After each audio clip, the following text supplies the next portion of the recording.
आज हम यिर्मयाह की पुस्तक में अध्याय 40, भजन संहिता 74 और भजन संहिता 79 का अध्ययन करेंगे। यिर्मयाह 40। यिर्मयाह का गदल्याह के साथ रहना। जब अंगरक्षकों के प्रधान नबूजरदान ने यिर्मयाह को रामा में उन सब यरूशलेमी और यहूदी बंदियों के बीच हथकड़ियों से बंधा हुआ पाकर जो बेबीलोन जाने को थे छुड़ा लिया, उसके बाद यहोवा का वचन उसके पास पहुंचा। अंगरक्षकों के प्रधान नबूजरदान ने यिर्मयाह को उस समय अपने पास बुला लिया और कहा, इस स्थान पर यह जो विपत्ति पड़ी है वह तेरे परमेश्वर यहोवा की कही हुई थी। जैसा यहोवा ने कहा था वैसा ही उसने पूरा भी किया है। तुम लोगों ने जो यहोवा के विरुद्ध पाप किया और उसकी आज्ञा नहीं मानी, इस कारण तुम्हारी यह दशा हुई है। अब मैं तेरी इन हथकड़ियों को काटे देता हूँ, और यदि मेरे संग बेबीलोन में जाना तुझे अच्छा लगे तो चल, वहाँ मैं तुझ पर कृपा दृष्टि रखूँगा। और यदि मेरे संग बेबीलोन जाना तुझे न भाए तो यहीं रह जा। देख, सारा देश तेरे सामने पड़ा है। जिधर जाना तुझे अच्छा और ठीक जचे उधर ही चला जा। वह वहीं था कि नबूजरदान ने फिर उससे कहा, गदल्याह जो अहीकाम का पुत्र और शापान का पोता है, जिसको बेबीलोन के राजा ने यहूदा के नगरों पर अधिकारी ठहराया है, उसके पास लौट जा और उसके संग लोगों के बीच रह, या जहाँ कहीं तुझे जाना ठीक जान पड़े वहीं चला जा। अतः अंगरक्षकों के प्रधान ने उसको भोजन सामग्री और कुछ द्रव्य भी देकर विदा किया। तब यिर्मयाह अहीकाम के पुत्र गदल्याह के पास मिस्पा को गया और वहाँ उन लोगों के बीच जो देश में रह गए थे रहने लगा।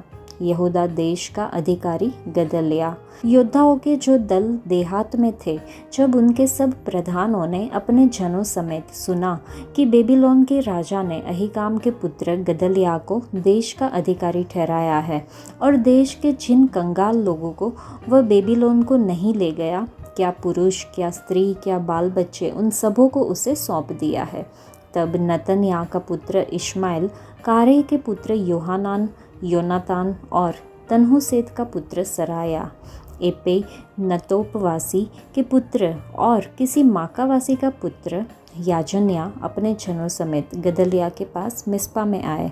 गदल्याह जो अहीकाम का पुत्र और शापान का पोता था, उसने उनसे और उनके जनों से शपथ खाकर कहा, कसदियों के अधीन रहने से मत डरो। इसी देश में रहते हुए बेबीलोन के राजा के अधीन रहो, तब तुम्हारा भला होगा। मैं तो इसीलिए मिस्पा में रहता हूँ कि जो कसदी लोग हमारे यहाँ आए उनके सामने हाजिर हुआ करूँ।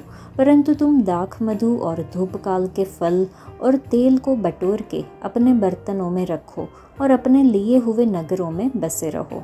फिर जब मोआबियों, अम्मोनियों, एदोमियों और अन्य सब जातियों के बीच रहने वाले सब यहूदियों ने सुना कि बेबीलोन के राजा ने यहूदियों में से कुछ लोगों को बचा लिया और उन पर गदल्याह को, जो अहीकाम का पुत्र और शापान का पोता है, अधिकारी नियुक्त किया है, तब सब यहूदी जिन जिन स्थानों में तितर बितर हो गए थे, वहाँ से लौटकर यहूदा देश के मिस्पा नगर में गदल्याह के पास आए और बहुत दाख मधु और धूपकाल के फल बटोरने लगे। गदल्याह की हत्या। तब कारेह का पुत्र योहानान और मैदान में रहने वाले योद्धाओं के सब दलों के प्रधान मिस्पा में गदल्याह के पास आकर कहने लगे, क्या तू जानता है कि अम्मोनियों के राजा बालिस ने नतन्याह के पुत्र इश्माएल को तुझे जान से मारने के लिए भेजा है? परंतु अहीकाम के पुत्र गदल्याह ने उनकी प्रतीति न की। फिर कारेह के पुत्र योहानान ने गदल्याह से मिस्पा में छिपकर कहा, मुझे जाकर नतन्याह के पुत्र इश्माएल को मार डालने दे, और कोई इसे न जानेगा। वह क्यों तुझे मार डाले, और जितने यहूदी लोग तेरे पास इकट्ठे हुए हैं वे क्यों तितर बितर हो जाए, और बचे हुए यहूदी क्यों नष्ट हो। अहीकाम के पुत्र गदल्याह ने कारेह के पुत्र योहानान से कहा, ऐसा काम मत कर, तू इश्माएल के विषय में झूठ बोलता है। इस अध्याय में यरूशलेम के पतन के बाद यिर्मयाह के पास बचे हुए रह जाते हैं। इस अध्याय में यिर्मयाह का मार्गदर्शन और बचे हुए लोगों के बारे में हम देखते हैं। वह उन्हें देश में रहने और उनकी सुरक्षा के लिए बेबीलोनियों की सेवा करने के लिए प्रोत्साहित करता है। यह अध्याय अनिश्चित समय के दौरान मार्गदर्शन और वफादारी के महत्व पर प्रकाश डालता है। भरोसा रखें कि उसकी उपस्थिति आपको कठिन निर्णयों से गुजरने में मदद करेगी। अपने जीवन और दूसरों के जीवन में परमेश्वर की वफादारी को देखने के अवसरों को अपनाएं। मुक्ति का यह वचन यिर्मयाह के पास तब आया जब बाबुल ने यरूशलेम पर विजय प्राप्त कर उसे नष्ट कर दिया था। यिर्मयाह उन लोगों में से था जिन्हें जबरन बाबुल में स्थानांतरित करने के लिए संगठित किया जा रहा था, जब नबूजरदान ने उसे पाया और उसे छुड़ा लिया। नबूजरदान यिर्मयाह और उसकी भविष्यवाणियों के बारे में जानता था। वह जानता था कि यह यहोवा का अपने लोगों के विरुद्ध न्याय था, क्योंकि उन्होंने यहोवा के विरुद्ध पाप किया था। जो लोग बाबुल गए थे उन्हें जाने के लिए मजबूर किया गया। उनके पास रहने का कोई विकल्प नहीं था। यिर्मयाह उन चंद यहूदियों में से एक था जो नबूजरदान द्वारा उसे जो भी अच्छा और सुविधाजनक लगे उसे चुन सकता था। यह दर्शाता है कि बाबुल के नबूजरदान ने यहोवा के वाचा के लोगों से ज़्यादा परमेश्वर के वचन पर विश्वास किया। नबूजरदान ने शायद यिर्मयाह के दृढ़ साहस और बाबुल के लोगों के बारे में यिर्मयाह के अनुकूल संदेश के प्रति सम्मान के कारण ऐसा किया। अंगरक्षकों के प्रधान ने उसे भोजन सामग्री और एक उपहार देकर उसे विदा किया। ये यिर्मयाह के लिए परमेश्वर की उल्लेखनीय देखभाल को दर्शाता है, यहाँ तक कि एक मूर्ति पूजक अधिकारी के हाथों से भी। परमेश्वर अपने सेवकों की ज़रूरतों को बहुत ही उल्लेखनीय तरीक़ों से पूरा करने में सक्षम है, कभी कौओं के ज़रिए या विधवा के ज़रिए या फिर नबूकदनेस्सर के अंगरक्षकों के प्रधान के ज़रिए। अगर हम परमेश्वर के प्रति पूरी तरह से समर्पित हैं तो परमेश्वर भी हमारे साथ रहेंगे। नबूकदनेस्सर इस्राएल के परमेश्वर की महान शक्ति, परमेश्वर के लोगों की विश्वासघाती अवज्ञा और परमेश्वर के चुने हुए भविष्यवक्ता यिर्मयाह की अटूट प्रतिबद्धता के बारे में अपनी समझ दिखाता है। ये बहुत ही दुख की बात है जब हमारे आसपास के लोग प्रभु और हमारे साथ उनके व्यवहार के बारे में हमसे ज़्यादा जानते हैं। अब जागने का समय आ गया है। भजन संहिता 74। हे परमेश्वर, तूने हमें क्यों सदा के लिए छोड़ दिया है? तेरी कोपाग्नि का धुआं तेरी चराई की भेड़ों के विरुद्ध क्यों उठ रहा है?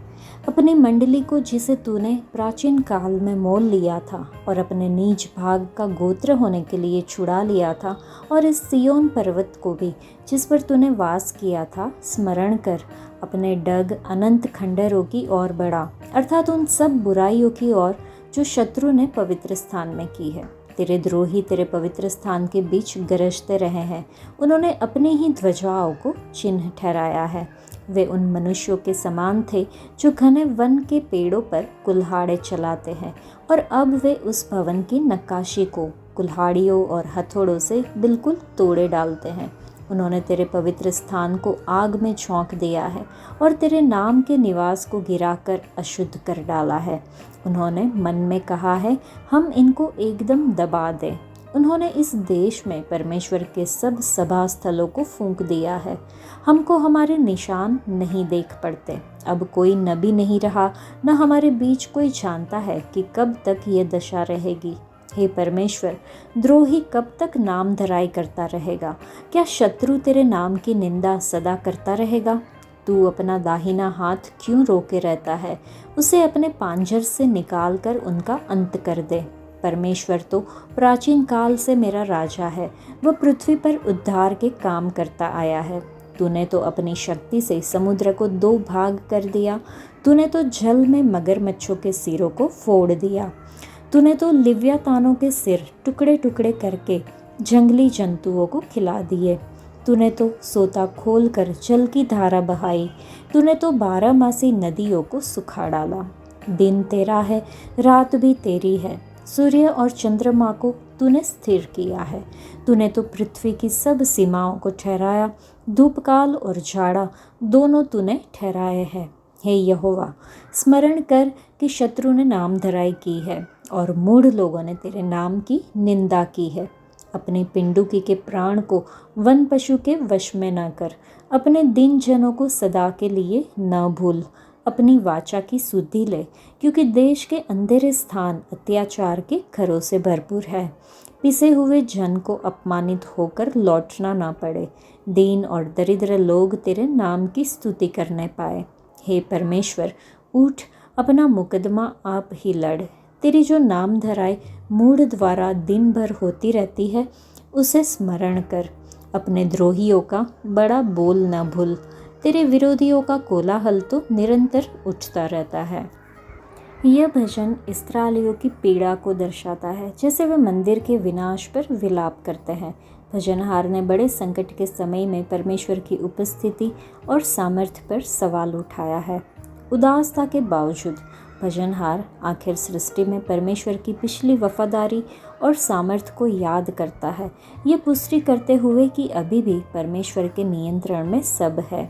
निराशा के क्षणों में परमेश्वर के पिछले कर्मों और उनके अड़िग स्वभाव को याद रखना महत्वपूर्ण है। यहाँ पे आसाफ इस बारे में बात करता है कि कैसे यहोवा ने अपनी शक्ति से लाल समुद्र को 2 भागों में बांटकर और बाधाओं के रूप में खड़े समुद्री सांपों के सिर फोड़कर लोगों को मिस्र की गुलामी से छुड़ाया।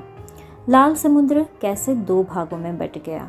यहोवा की आज्ञा से मूसा ने अपनी छड़ी और हाथ समुद्र के ऊपर बढ़ाए और समुद्र 2 भागों में बट गया।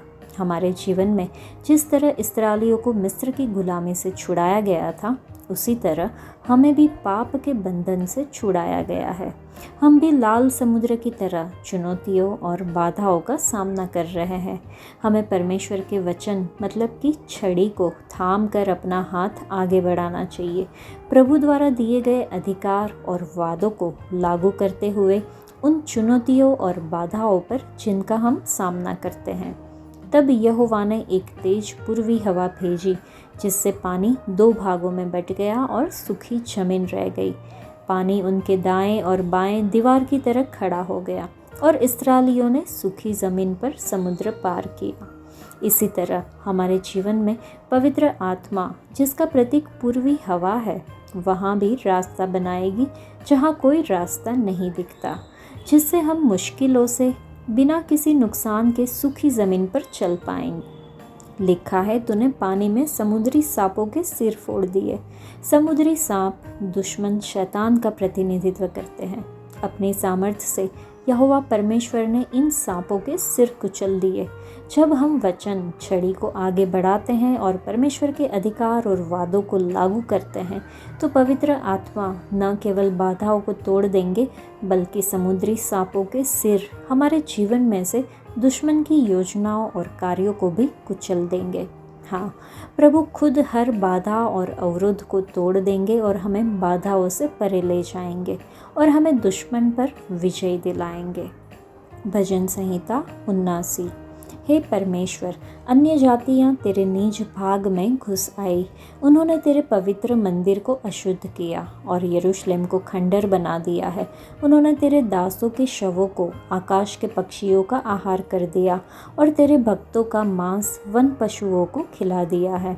उन्होंने उनका लहू यरूशलेम के चारों ओर जल के समान बहाया और उनको मिट्टी देने वाला कोई न था।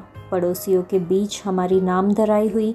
चारों ओर के रहने वाले हम पर हंसते और ठट्ठा करते हैं। हे यहोवा, तू कब तक लगातार क्रोध करता रहेगा? तुझ में आग की सी जलन कब तक भड़कती रहेगी? जो जातियाँ तुझको नहीं जानती और जिन राज्यों के लोग तुझसे प्रार्थना नहीं करते, उन्हीं पर अपनी सब जलजलाहट भड़का, क्योंकि उन्होंने याकूब को निगल लिया और उसके वास स्थान को उजाड़ दिया है। हमारी हानि के लिए हमारे पुरखाओं के अधर्म के कामों को स्मरण न कर। तेरी दया हम पर शीघ्र हो, क्योंकि हम बड़ी दुर्दशा में पड़े हैं। हे हमारे उद्धारकर्ता परमेश्वर, अपने नाम की महिमा के निमित्त हमारी सहायता कर और अपने नाम के निमित्त हमको छुड़ाकर हमारे पापों को ढांप दे। अन्य जातियाँ क्यों कहने पाए कि उनका परमेश्वर कहाँ रहा? अन्य जातियों के बीच तेरे दासों के खून का पलटा लेना हमारे देखते उन्हें मालूम हो जाए। बंदियों का कराहना तेरे कान तक पहुँचे। घात होने वाले को अपने भुजबल के द्वारा बचा। हे प्रभु, हमारे पड़ोसियों ने जो तेरी निंदा की है उसका 7 गुना बदला उनको दे। तब हम जो तेरी प्रजा और तेरी चराई की भेड़ें हैं तेरा धन्यवाद सदा करते रहेंगे और पीढ़ी से पीढ़ी तक तेरा गुणानुवाद करते रहेंगे। इस भजन में भजनहार यरूशलेम के विनाश और उसके लोगों की पीड़ा पर विलाप करता है। ये भजन राष्ट्रीय आपदा और आसपास के देशों से उपहास पर गहरी पीड़ा को दर्शाता है। परमेश्वर से दया की याचना परमेश्वरीय हस्तक्षेप की आवश्यकता पर जोर देती है। भजनहार पीड़ा के अंत और लोगों की बहाली का आह्वान करता है, हमें याद दिलाता है कि संकट के समय में चंगाई और आशा के लिए परमेश्वर की ओर मुड़ना आवश्यक है। हमारे सबसे बुरे क्षणों में भी हमें परमेश्वर की दया की खोज करनी चाहिए और याद रखना चाहिए कि वह हमारा शरण स्थान है। मदद के लिए हमारी पुकार बहाली और नवीनीकरण की ओर ले जा सकती है। आज के लिए इतना ही। परमेश्वर आप सबको आशीष दे। धन्यवाद।